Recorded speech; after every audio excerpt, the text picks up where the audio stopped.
Welcome back to the world of General Hospital, where power, betrayal, and redemption collide in the heart of Port Charles. The October 27, 2025 episode delivered an emotional storm that left the town divided between those who still fight for justice and those who've long forgotten what it means to care.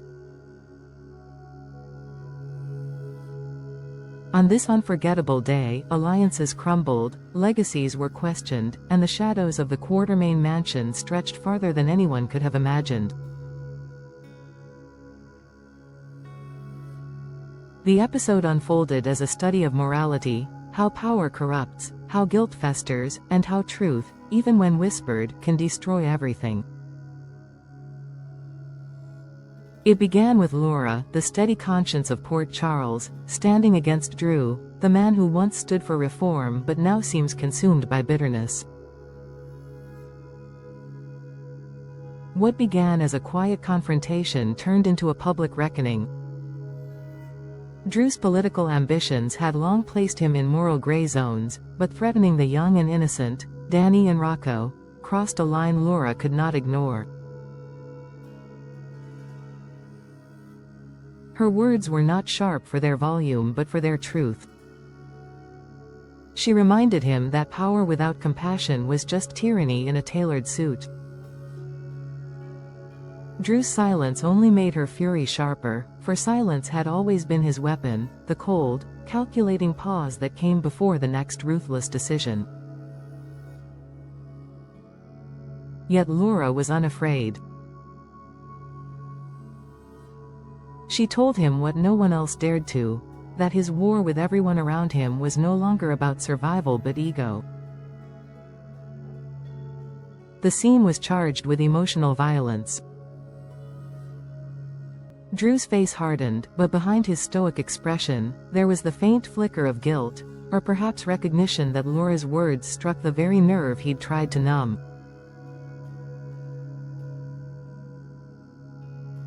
Once, he was the hero of Port Charles, the man who survived the impossible and came back stronger. But now he was the storm itself, unpredictable and untamed.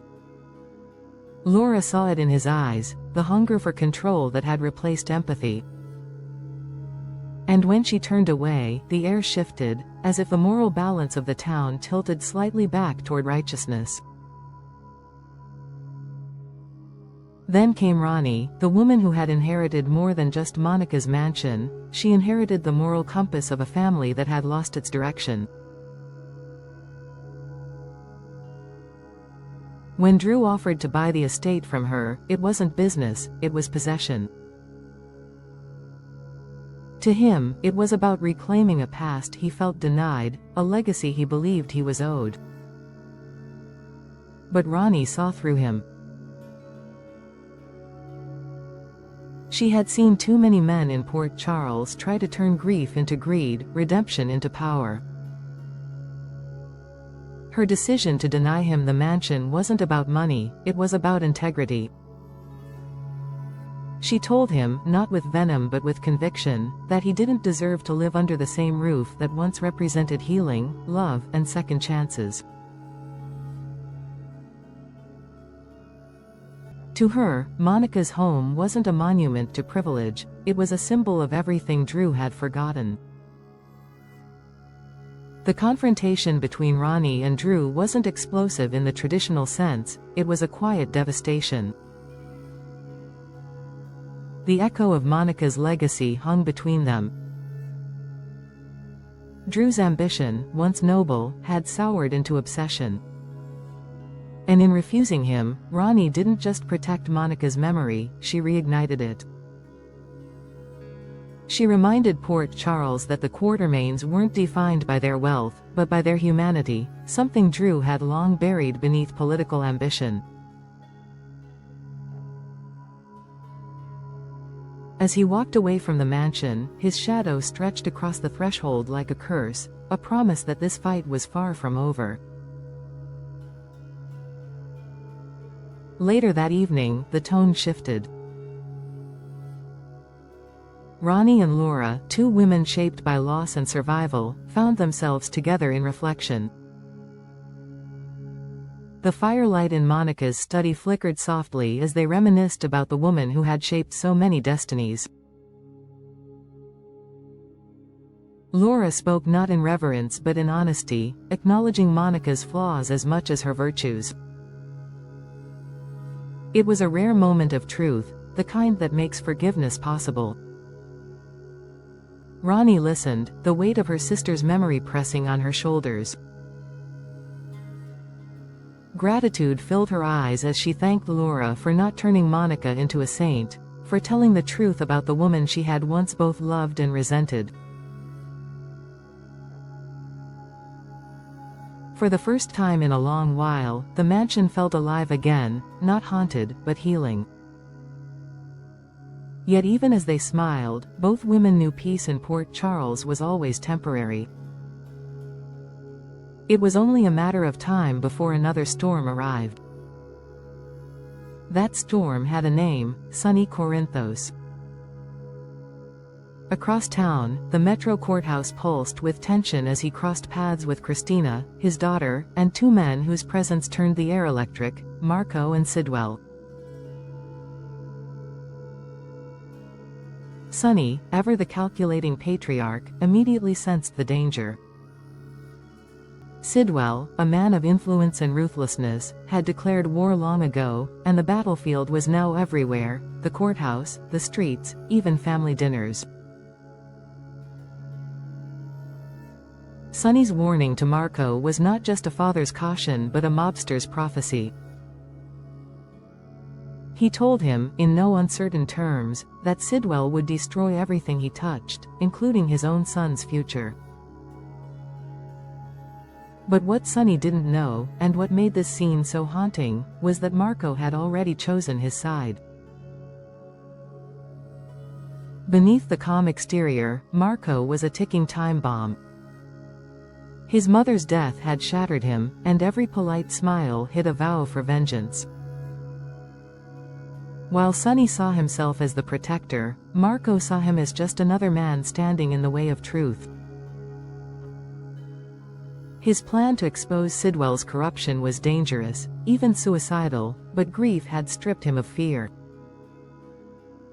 Sidwell, meanwhile, stood nearby with a predator's patience, watching his son and Sonny with eyes that missed nothing. The court became a metaphor for Port Charles itself, a place where justice was performed, not served, and where the lines between right and wrong had long since blurred. The episode's brilliance lay in its duality.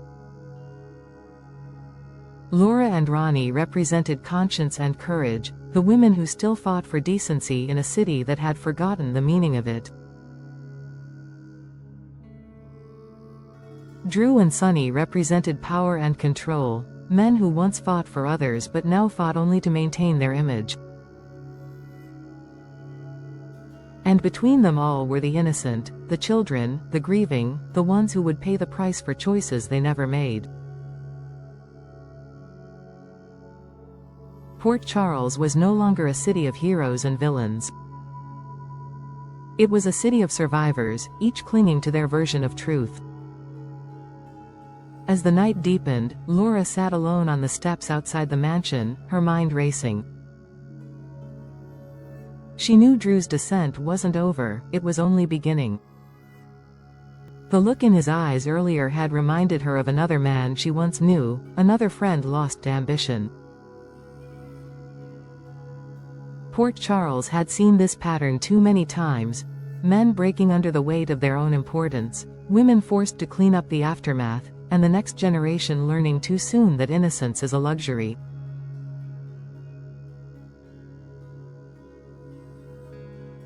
She whispered a silent prayer for Danny and Rocco, unaware that elsewhere, Drew was already setting his next plan into motion, one that could destroy everything Laura was trying to protect.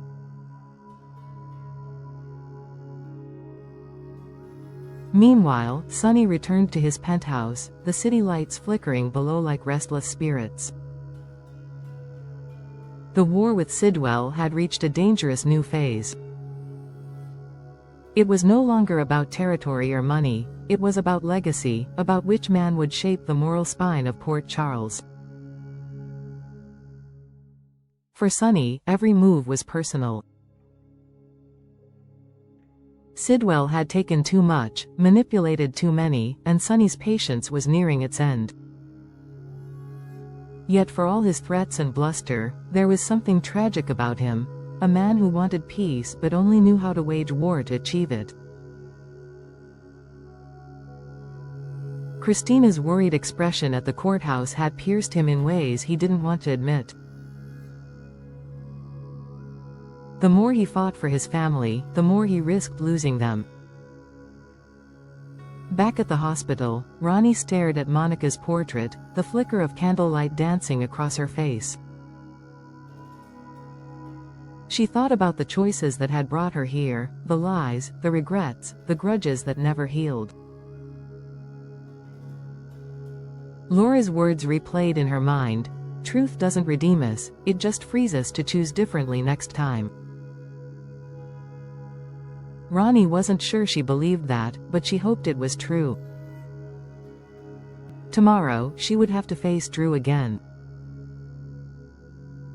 Tomorrow, Port Charles would wake up to more chaos. But tonight, for just a moment, she allowed herself to breathe, surrounded by the ghosts of those who'd once called this place home. As the screen faded to black, General Hospital left viewers trembling with anticipation. The lines had been drawn. Laura and Ronnie on the side of truth, Drew and Sonny entangled in power plays that could implode at any second. The city's heartbeat quickened, echoing through every corridor of the Quartermain mansion and every shadowed corner of Sonny's empire. Tomorrow promised revelations, Portia's secret, Curtis's heartbreak, and the continued unraveling of Drew's carefully constructed world. In Port Charles, no secret stays buried for long, and every choice comes with a cost. The October 27th episode wasn't just another day on General Hospital, it was a declaration of war between conscience and corruption, and the battle has only just begun.